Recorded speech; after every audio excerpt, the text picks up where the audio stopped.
Hey everyone, I just got back from Norway where I attended Neat's first Analyst Summit. It was heavy on the NDA, but I can share some things that you really need to know.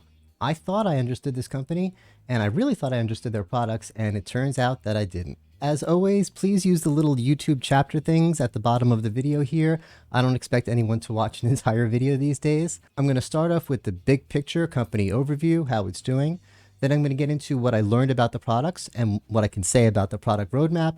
And I'll wrap it up by thanking my host and talking about what an awesome trip it was. Before I start, just between you and me, I get really self-conscious at these things because I'm the only one there who's not taking notes. Everyone else is typing away at their laptops and I'm just kind of sitting there listening. It's just the way I learn. I figure if something's important enough for me to tell you, I'm going to remember. And if it's a detail like what's the field of view on the Neat 2 camera, I'm not going to trust my notes. I'm going to ask Amy, the analyst relations person at Neat. She's super responsive and she'll tell me that it's 113 degrees. Now at this event, it actually kind of worked out for me because every slide was NDA. Even if I took notes, I wouldn't be able to tell you anything that was in them. Usually a few slides are NDA, but they really wanted to show us what's going on behind the scenes. So I'm going to have to be very, very careful here. What I can tell you is Neat is doing well, a lot better than I thought. I knew they were an interesting company. They have an interesting heritage, the whole, Norwegian Tandberg thing, a special relationship with Zoom. Their products are Red Dot Award winners. There's a lot of video bars out there. There are a few that I consider top tier. I consider Neat top tier.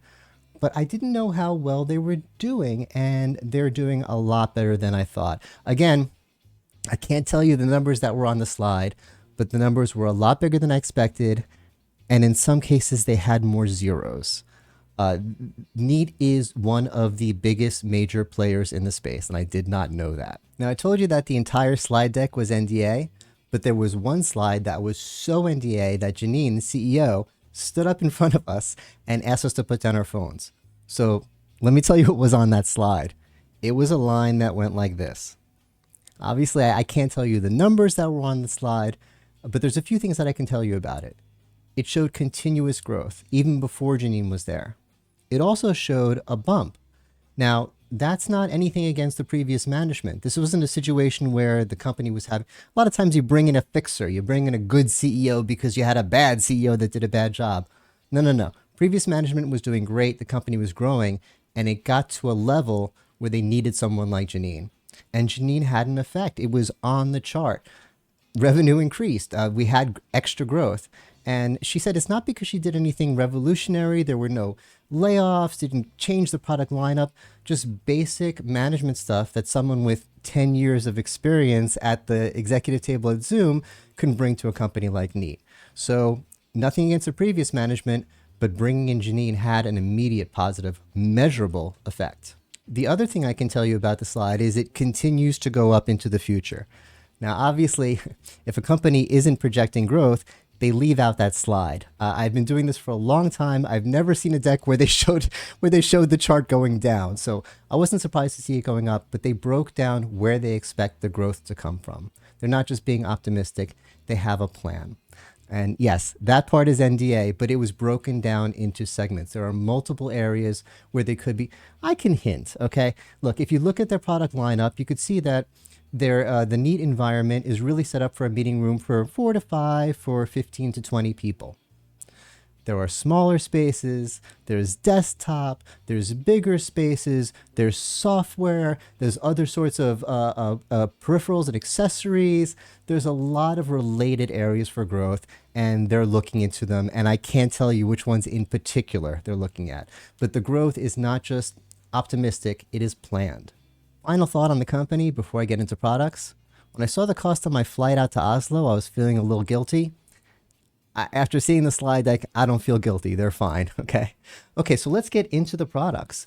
I thought I knew Neat, but I didn't. I saw it as, well, if you go to their website, there's a product portfolio and, 4 or 5 different products that you can get.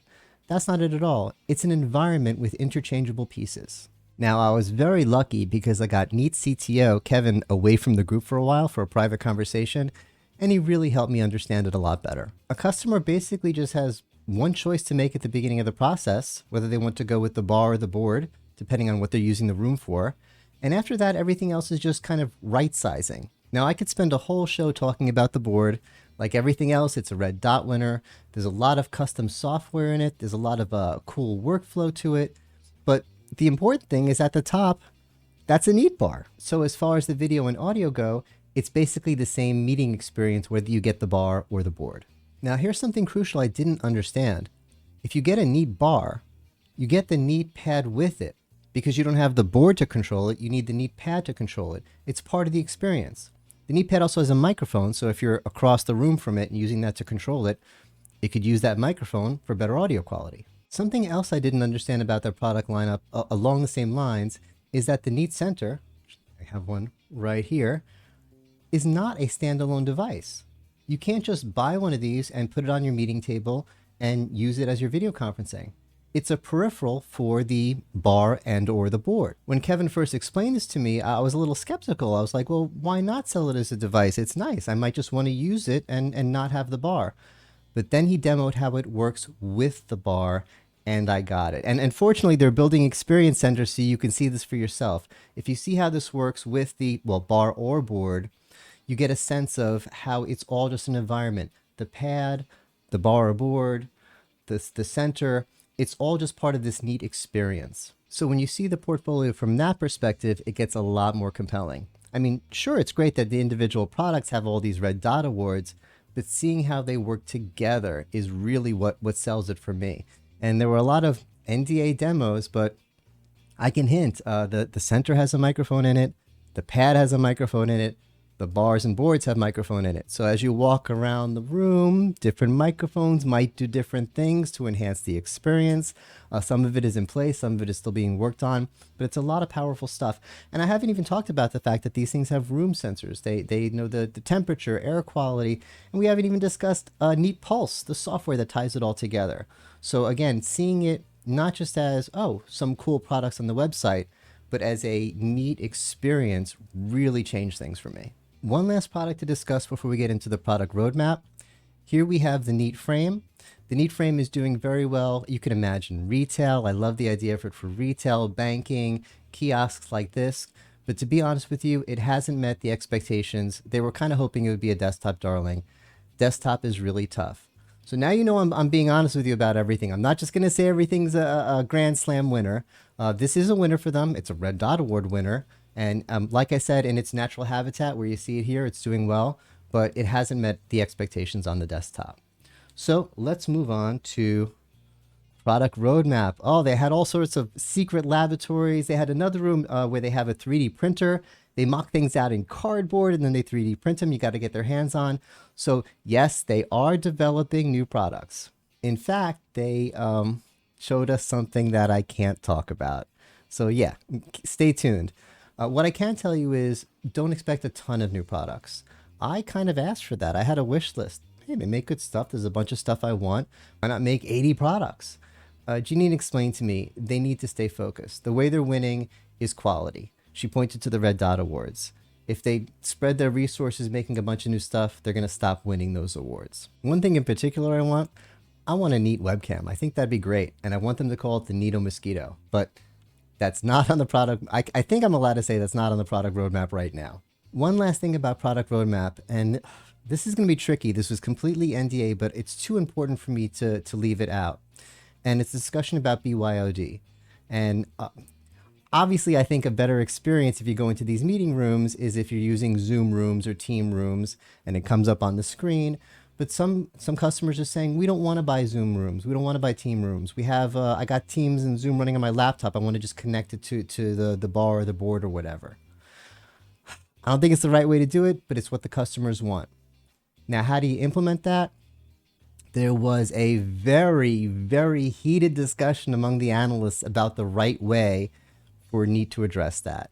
And all I can say is that Neat is aware of the issue. Okay, so let's wrap things up by thanking my host. It was an amazing trip to Norway. They took us out on a boat. We were on the fjords. Look at that. That was so cool. They took us on a rooftop dinner with a wine pairing. We had such a great time, and I am not surprised because Amy, Analyst Relations Manager, is amazing. And Janine has brought in some old time Zoomies to help out. She has Priscilla, the new CMO. Priscilla was one of my favorite people to work with when she was at Zoom. And of course, they have Jocelyn now, also from Zoom, who has been the best events manager in our industry for the last 10 years. So, no surprises. This was an incredible event in terms of having a good time, flawless, and in terms of what I learned. Thank you all for watching, and thank you, Neat, for having me.